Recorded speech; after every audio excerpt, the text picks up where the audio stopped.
I would maybe just pick up on what Sarah said, because we'll be studying this period together in next year, God willing. That yeah, I mean, Donne is really very, very radical in this respect, and he creates a whole school of poetics in which it's acceptable to write erotic poetry. But he's not only writing erotic poetry, he's doing so in a way which will break other conventions as well. You'll see in other poems by Donne that he'll write about erotic poetry using, forgive the term, a kind of spiritual metaphor. That is he'll compare erotic experience to spiritual experience. And later critics of the 18th century, when they look back on Donne and all the people that he influenced, and he influences a lot of people, they'll ask, why is it that Donne is taking these very, very, why is he, and here's the money quote from Dr. Johnson, who is an 18th century critic. He says of Donne, and it's a highly critical remark, that he takes the most heterogeneous ideas and yokes them by violence together. And Exhibit A actually is this poem. That is, what do lovers and compasses have to do with one another? So Dr. Feld, we'll spend a lot of time kind of thinking about that. Why does a poet like Donne turn to such strange or unlikely metaphoric vehicles in order to express what he wants to express? Yeah, we can open up for everyone. I mean, we read a very small extract, small sample from Victor Shklovsky, who offers that line that I've loved for years, decades since I've read it, to make the stone stony again, to return that urgency, the immediacy of experience precisely through the mediation of metaphor. Right. And language, nice. This wonderful property that we are talking about, we spent our first couple weeks, last 3 weeks, talking about the artistry of language, the difference or the variance of poetic language from ordinary language. What ordinary language, as I suggested in this class, and this is my understanding of it, is an efficient medium. It is constantly it's striving for clarity. I'm doing so right now, trying to smooth out all the edges. It is trying to make itself into a kind of medium of thought, as if the words aren't even there. You are grasping my drift without even having to translate my words. Many of us are speaking through here a second or third language. And metaphor is slowing all that down. And we don't always understand, or we don't always remark on the extent to which we use metaphor.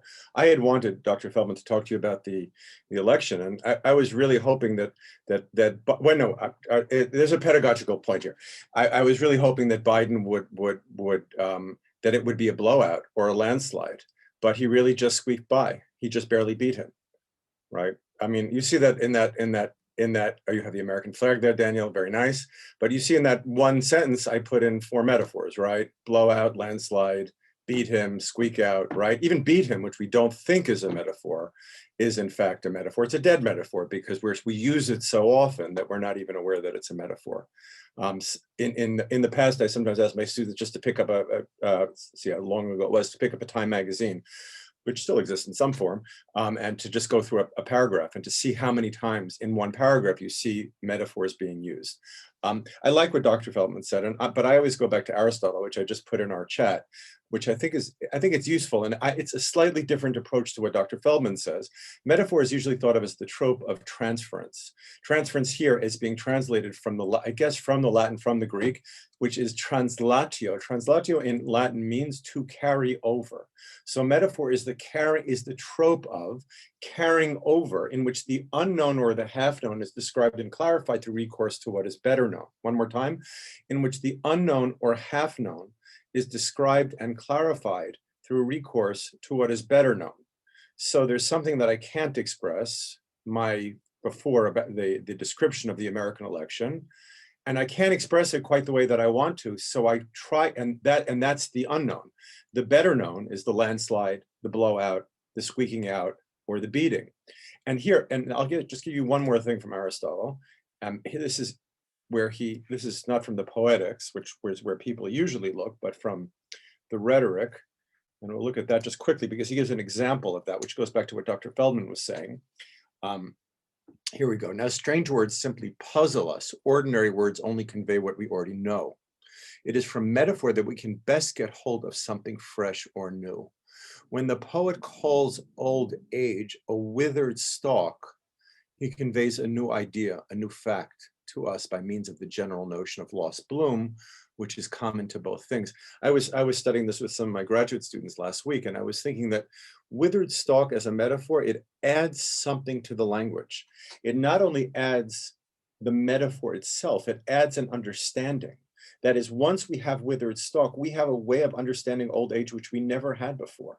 That's why poetry and metaphor is so important, not only because it gives us new ways to name things we know, it gives us ways of naming things that we don't know yet that we do know. And that by using metaphor, we identify something in the world which we hadn't seen before. And that, I think, is the urgency of poetry. And what happens in a world without poetry is we lose the ability not only to express ourselves, but to see things. That metaphor helps us see the world, understand the world. Poets help us do that. That was I didn't even So it's prepare adding, that. I didn't even. this all falls in, as Tamar concurs. This falls under the, I mean, obviously Aristotle's living 2,000 years before Shklovsky, but it's from the same thrust, same gist of thought, that poetry adds density to language. It makes it a richer texture. And by using that to refer to experience, emotions, concepts, to reality itself, it makes that too a more rich object of reference. Instead of ordinary language and our ordinary ways of thinking about our own experience, which is constantly thinning things out, not the airy thinness, but it is sort of, it is depriving it of texture, making things more simple. Dr. Feldman, what's an example of ordinary language? What would you think about today? What's ordinary So language? you're saying, like, so your point, I take it very well, that the newspaper, which is simply trying to convey a point, often cannot help but rely on metaphor. And I'll bring up, actually, I had last week, but I forgot I forgot I have to give you a metaphor about this. But that, a scientific abstract, for a drug, for a chemistry, for a new medicine, new discovery in biology, they'll ask you to, and I've had this also in my own world in literature, they'll ask you to cross out all the metaphors. Just tell us what it means. And when we speak of our own everyday feelings, our own plans, we often find ourselves relying on metaphors without wanting to. That is what we call cliche. But it's because we are sort of, we are being depleted of the depth of experience, and metaphor restores that. No? It's interesting also that when you see the people on the cutting edge, metaphor alert, when you see people on the cutting edges of sciences, that is in physics, especially particle physics, when they get to places that are the most advanced places for particle physicists, they rely upon metaphors: chaos theory, string theory, quantum theory. That is, not even physicists, the theoretical physicists will acknowledge that they're getting to places they don't know. And even to describe what they do know, they have to rely upon metaphors. And the high-end physicists know this. Our colleagues, however, who sit on all the academic committees at Bar Ilan, they don't know this, right? The people who judge the abstracts, they don't know this. They believe in the simplicity and transparency of language. They somehow think, which is very strange, that language by itself can convey reality. And I think that's not a dangerous idea, but it's as Dr. Feldman said, it's a thinning idea. It thins our experience. It takes things off the table. It doesn't allow us to see things that are not empirically there. That's the world that we all live in now. If you don't, show me, let me see it. And if you can't see it, and if you can't show me, it's not real. And we all sense now, and I think this is a big part of our pedagogy, a big part of our teaching now during the time of Corona, we all sense, because things are so fragile, that we all sense that there's a lot out there that we really can't talk about, and that we need a poetic language for. That we need a poetic language to describe something that we sense is there, but that all of those other languages, political and scientific and especially technological, they don't get it. They don't give it to us. One of the greatest lines in Shakespeare's poetry is Hamlet says to his friend Hector, "There is more to heaven and earth," to Hector, to Horace, to, come on, Bill, wake up, Horatio.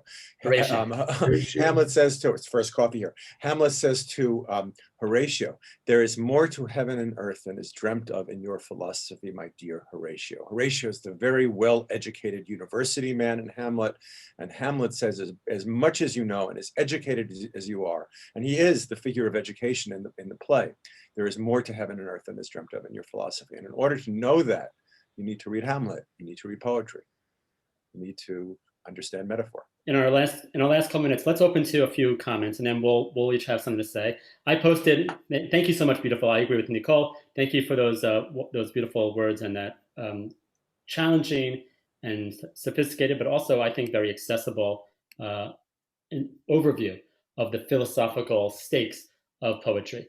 I put in the chat 2 quotes that I enjoy, and I actually meant to present them at the beginning, right when Professor Kolbrener joined us. So here they are, 2 lines from this news-soaked week, this stressful week of the end year. Can you continue without saying it using any metaphors? Can you continue without using any metaphors, please? You just said soaked. Yes. No metaphor. We'll only referentially, only connotatively. We've also covered, we've read Jacobson. It's difficult to get the news from poems, yet men die miserably every day for lack of what is found there. Difficult to get the news. And Pound saying something quite different.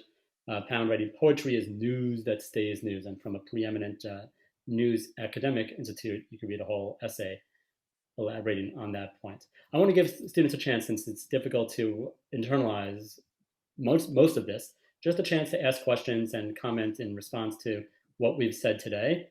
This hour has kind of flown by. There were a bunch of comments earlier when we were reading Valediction. You can refer either to those poems and make reference to, and try to make reference to, the conversation we've had the last 20 minutes, or just respond to what Professor Kolbrener has said. But I want to open the floor to all of you, and then we will have a few final comments before we sign off for today. And you guys can put up your hands either in the participant list on your side, and I will make a list, or just put up your hands physically. Or there's also the thumbs up. That also is a form. 3 ways of interjecting here. Bills, what's the news by you? More news? More poetry? We'll just chat amongst ourselves before people. Well, we're gonna use this discussion. Hopefully, those of you who will be even more alert later on at 2 o'clock this afternoon when we're in class, will use this discussion to think a little bit about how Homer represents the chase of Achilles' chase of Hector. Well, you still, okay. Yeah, we're moving on to the Odyssey slowly but surely. And I shared with the students our plans for the post-apocalypse. Now they're coming out of Calypso's cave, out of Ogygia, the post-apocalypse detox for Wednesday afternoon. I think we should teach all our classes together, Dr. Feldman.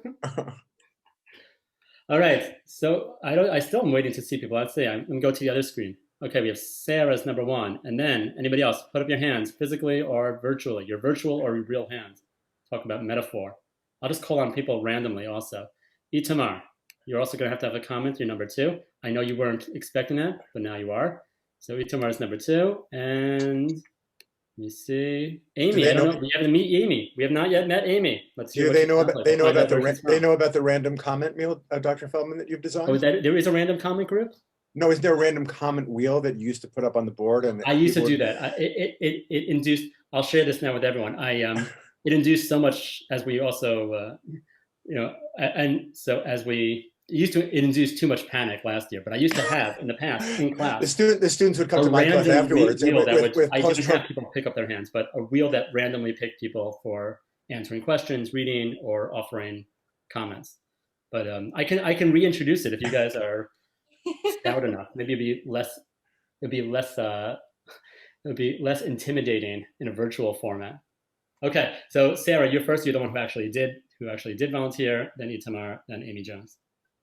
Okay, I was just wondering with poetry, when we look back, you speak about Odyssey, and I'm really bad at all classical poetry, so I really don't know much. But like when we read Shakespeare, I'm a bit more familiar with Shakespeare, that seeing the old poets and what they write with their old language, which is actually so fresh and new for us today, it's interesting that the old poetry actually gives us new eyes on our reality today. Like even now, when you were comparing the poem of the Dan's poem with Corona, that was like just such an interesting way of looking at it. So I don't know what your comments are about that as well. Good. And I just want to jump onto that, Sarah, that point that Sarah makes, Professor Kolbrener. I had suggested before you joined us that way you and I speak in our academic conversations, that much of the challenge of poetry is in the interpretation. It's not in the composition, but it's rather how we take it apart. That is the creative and literary reading. It possesses the way of seeing the world metaphorically in an interpretive posture. Right. I would just add the way we take it into our world, just as Sarah just said. We take the poetry into our world. We read the poetry. And that's what the advantages are of literary traditions. That's why we're teaching the curriculum that we teach here at Bar-Ilan the way that we do. That's why we read all of this old stuff. I mean, one is to see the way in which, and I posted the poem by Catherine Phillips, who was a writer 50 or 60 years after Donne. And she's writing about feminine friendship, which itself is very radical for her period, right? And she's appropriating the metaphor, the conceit that Donne uses, which is a hierarchical metaphor, and she's using it to describe a kind of egalitarian feminine friendship, which is just, so she takes the poetry, she takes Donne's poem and the experiences that are implicit in that, and she does exactly what Pound says, is she makes it new. She uses the same conceit, I mean, not exactly the same. She takes it, and in a way, I like Aristotle's term of translatio, translation. She translates it for her own purposes. And through that, and really through that, that's why poetry is so important, she helps make other experiences possible. Meaning it's not only that Phillips is writing poetry about feminine friendship because that's what's happening during the period. Her poetry enables that to happen. She provides a language for that to happen, for the idea of friendship to be understood in this kind of sublime way. To think of friendship in that way. So in that way, poetry also creates reality. I think that's what we were saying. I think that's what Dr. Feldman apparently was saying with Shklovsky, who I have not read, but I was saying before with Aristotle. Okay, thank you. Itamar, Amy, and then we'll move to our conclusion. I think, well, I agree with the idea that poetry is very useful for saying things that could not be said with the ordinary language. But in my view, it is also very useful in saying things that could be said more simply. Because in a way, it's like when you tell a child, don't touch the fire, he'll go ahead and touch it. But when only after he learns from his own experience, the message really is inscribed deeply in his brain. So it's kind of the same with metaphor. When I'm forced to find my way into the message myself, that's a very the message is created inside of me and not delivered to me, it is much more powerful. That's a very sophisticated comment. I'm reading with my students in the second year, Sidney's Defense of Poetry, and he talks about metaphor as a speaking picture and how metaphor or poetics does more, really going, he says, Sidney says that poetry is better than philosophy, and this really parallels what Itamar says, because philosophy is like that abstract statement. Poetry is you feel it. It's in front of you, it's a picture, you feel it, it's present to you. That actually sounds like there is for me, I have to go back and read Sidney again, but there might be a discrepancy between Sidney on the one hand and Shklovsky's theory of metaphor on the other. Shklovsky, in the early Soviet period, about 100 years ago, he disagrees with the notion that poetry is simply speaking words, and he questions, he interrogates the notion that the point of metaphor is to offer an image that facilitates thought.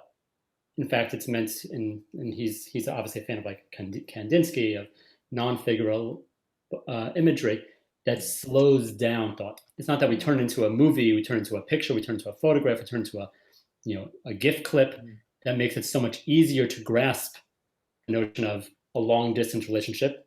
That is all that John Donne is talking about in Valediction, or of yearning to consummate a new love, the way that Marvell is talking about in Coy Mistress, or that Donne is talking about in The Flea, but it rather slows it down. Let's actually analyze. Let's make it more rich. Let's make it more complicated, and therefore make us dwell upon this more. It's not to paper over and to speed up thought, rather to slow down thought. Last comment, Amy Jones, and then if anybody else has another comment, you guys are welcome to ask. We are about done. No John Donne, but done. Amy, please, let's hear from you. Welcome. Thank you.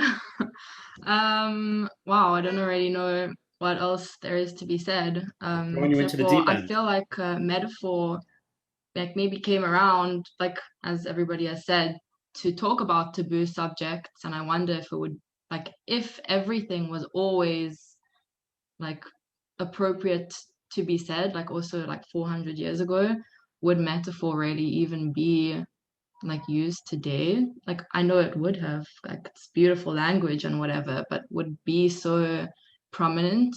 Do you know what I mean? Like if you could always just say what you mean and there would be no taboo subjects, would you like need as metaphor? a concept or a specific metaphor? Like, do you mean like, does metaphor as a category die out, or do specific metaphors like Juliet is the sun, my love is a red, red rose? Those are metaphors that were created in the Renaissance that pretty much have lived their life, and unless you're quoting Shakespeare, they no longer endure. So which one do you mean? That a specific metaphor has a lifespan, and then it dies out, it turns into cliche? Or whether metaphors in general, metaphorical language, figural language, is an invention, has its utility, and now is kind of archaic in our own time even? I mean, metaphors in general. I don't think it's totally archaic because it's beautiful to speak in metaphors. But I mean, today, especially, there's nothing that you can't say. Like, there are things that people will be like, oh my God, but there's nothing that you need to hide in deeper language. Okay, so Bill, I'll give you a chance. Professor Kolbrener, you can reply. I'm sure Sarah is happy to hear another South African class. Are you also in South Africa? Yeah, from South Okay, all right. from You guys South can go. Africa. You can meet up. Sarah, you're in South Africa also, correct? No, not Okay, you in. guys I can don't know have if there's a class that's South Africa, but I'm from Yeah, South you guys. Africa. It's our southern contingent. Our southern contingent. I mean, I have a lot more to say about that, but I think a lot of it is for next year. When we redone it, it's a really, I think, you know, you did a great, beautiful reading of it, but we'll spend in class like a whole class period on it, because it really, the way that Dunn expresses himself, the reading that Dr. Feldman provides, that it's a way of kind of hiding. To me, it's also a way of expressing that. If you look at the poem really, and every poem by Donne, and I think this is useful to think about for reading 17th century poems. And by the way, you have to put away this idea that somehow they were like less sophisticated than we are, or less, their ability to talk about things that are off the table for us is much easier than for them. Meaning sexuality is always on the table for them. They're much freer in sexual terms in writing. Shakespeare, Donne, all of them, even Milton, who's a Puritan poet. So what's useful in reading those poems, I wonder how much this works in later periods. Whenever we teach these poems, I always look at it as a dramatic situation. And the dramatic situation, and a lot of 17th century poetry, especially Donne, is really related to drama of the period. That Shakespeare and Donne are contemporaries. So you have a guy trying to convince a girl, that's what Dr. Feldman said. And what happens as the course of this poem is he keeps on providing metaphors, and they're all insufficient, right? He's saying, I'm leaving, bye-bye, right? But we're still together. And she keeps on saying, even though she says nothing in the poem, give me a break, right? He gives, I think, 2 or 3 metaphors in which he tries to pull it over on her, that somehow we're still together, even though we're apart.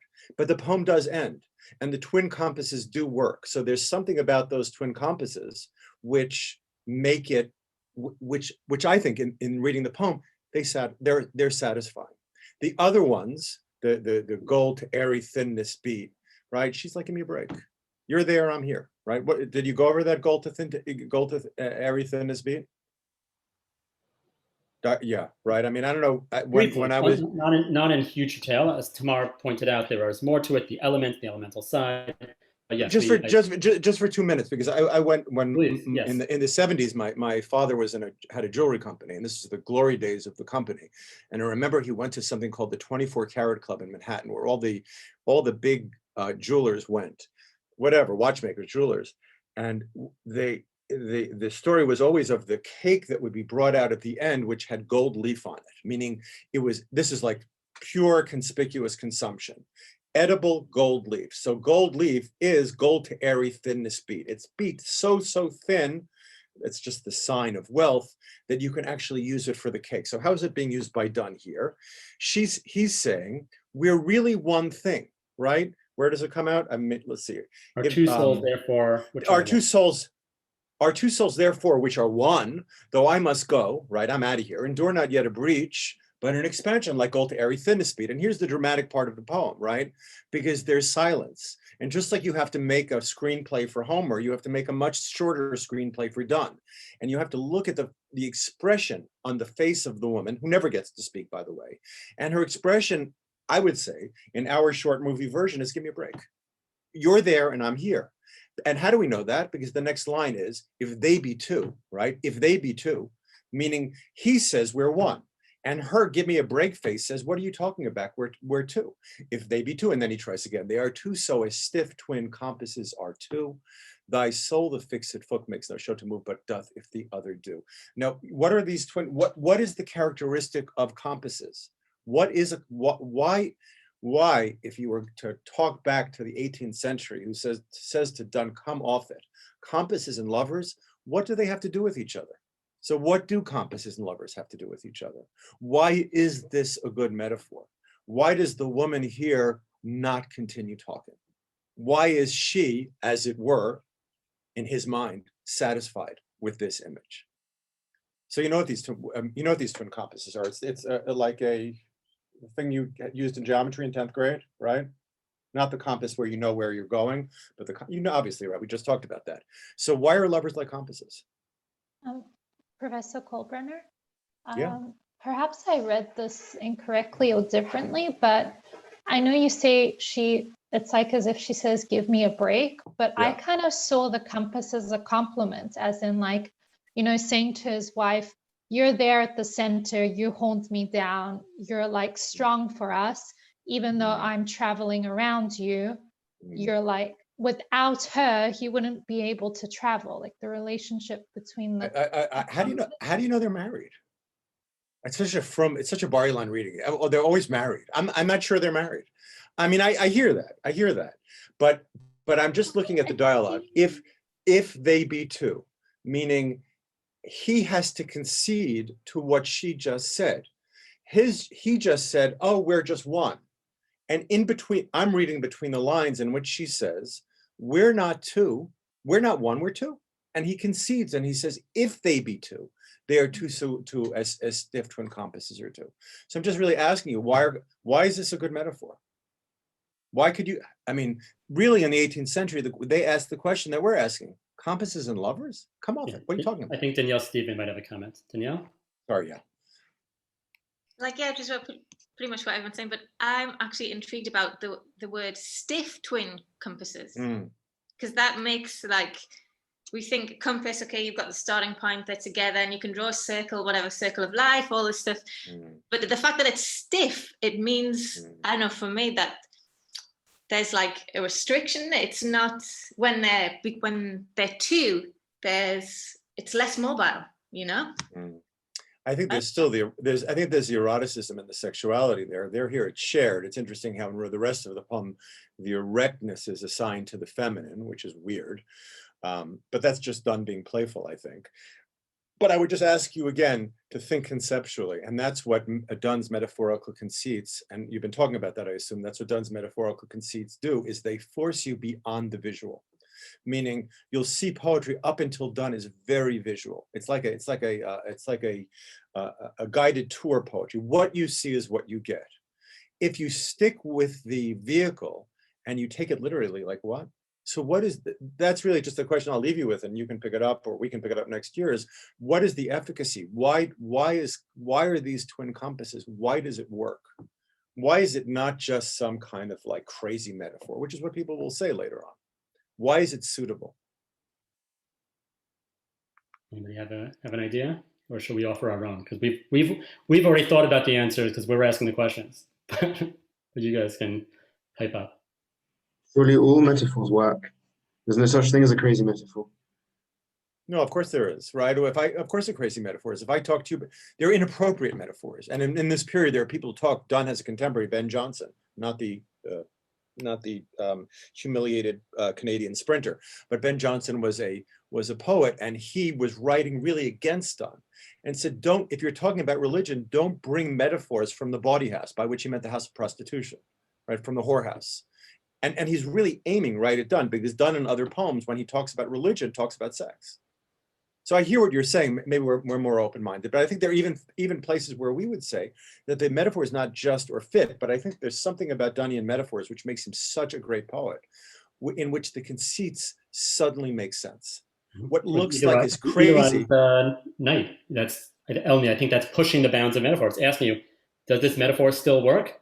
And he's pushing the envelope, which itself is a bad metaphor, but saying, can you still make any sense of this? Or are these two elements, the vehicle and tenor, so disjointed, so disjuncted that I'm simply playing with you? So I would just ask you. I know students hate to go over, and you only have a 1 hour class. Class is officially over. Yeah, usually I end around now. My answer for the compass is usually that this is a metaphor for metaphor. That these are the two sides. The tenor is the fixed point in the middle. It is reality. It's what we have. It's the object that's being illustrated and depicted and represented, and then the vehicle is the other. What's the word they use? The other foot obliquely run, that it roams around. It stretches reality. It stretches experience. It stretches meaning. It describes the circumference of language, and that the compass itself is metaphor. I just have to give the last word because I didn't understand that. I'm just saying that's very complicated what Dr. Feldman just said, and I have to think some more about it. Not that it's not understandable, but it's difficult. For me, it's much simpler. That is, where the whole poem is a meditation on whether people can be separate whether people can be together when they're separate. And the poet, what we are doing here. Exactly what you said before. Exactly what you said before, right? That's it. That's airy thinness beat. Exactly what you said before. And since it's a meditation on whether two people who are separate can be together, it's a meditation on love, right? And the twin compasses works because it is something that is double, but it is single. There are 2 feet which are separate, but they come together at the top. Is it 1 or is it 2? It's both, right? Let alone 40 people here. Each of us. What's that? 2 feet. That's why the metaphor works, because it's and that's why it's so-called satisfies her, because it acknowledges their separateness and their difference. Because true love without acknowledging difference is not love, right? Love without acknowledging difference is just conquest, right? It acknowledges differences, but it also shows the way that they're together. Noah, I'm going to take your question afterwards. I'm going to let people go. I want to say, Professor Kolbrener, we always compete over who can have the last word, but I'd be happy to speak with more people afterwards. In Professor Kolbrener's wonderful interpretation, his reading of that seminal, the key part. Well, I guess seminal is also good for this. It's a good imagery for this particular poem. Religious university, Dr. Feldman. I keep on telling you. Thank you. Sorry, I have to remember. The 2 as 1 reminds me, and this is my last comment, reminds me of what we read in that essay, I guess, 2 weeks ago, of Kenneth Koch, saying that 2 + 2 = 4 makes sense in mathematics, but you can say 2 + 2 = blue, and that can be poetry. Saying 2 as 1, 2 as 1. There is a voice of poetry in this text, the speaker, Dunn perhaps, and there is a voice of reality, the one at home, perhaps if it is a marriage situation with the kids, or the one who is going to have to face the opprobrium of having been in an extramarital relationship if it's not, but the voice of, come on, real, the reality principle in psychoanalytic terms. And to hear those kinds of connections, 2 + 2 or 2 + 1, what can 2 be 1? Can 2 + 2 equal blue? To hear those resonances, and obviously Kenneth Koch is not at all referring to this poem when he writes that, but I hear those resonances. And part of what metaphor does for us is to infer and perceive relationship when others might not. And actually, I'll give you the final word. But that is what I think we are always striving to do as readers of literature, to see patterns, to discern comparisons, to relate unlike things and to understand their relation. Of course, the most unlike thing are two people, or all of us, how we see the world, so similar and yet also so profoundly different. And using language, this shared vessel, this shared medium, to make ourselves understood to someone else, to make the patterns, to make the relationships evident, to make those comparisons clear and visceral, to make them felt. That's what Shklovsky is talking about, that's what metaphors are talking about, and that has been our purpose of today. Bill, you'll have the final word, then I'll break. My final word is I'm just so grateful to be able to be part of this conversation, Dr. Feldman. Thank you. Well, I'll see you guys in Ogygia, in Calypso's cave, a no place, on your way back from Troy in a couple of days. All right, I'm stopping the cloud, and you guys can get ready for your next class. And I'm sticking around for further conversation with anyone. Thank you so much, Professor Kolbrener. It's been a pleasure.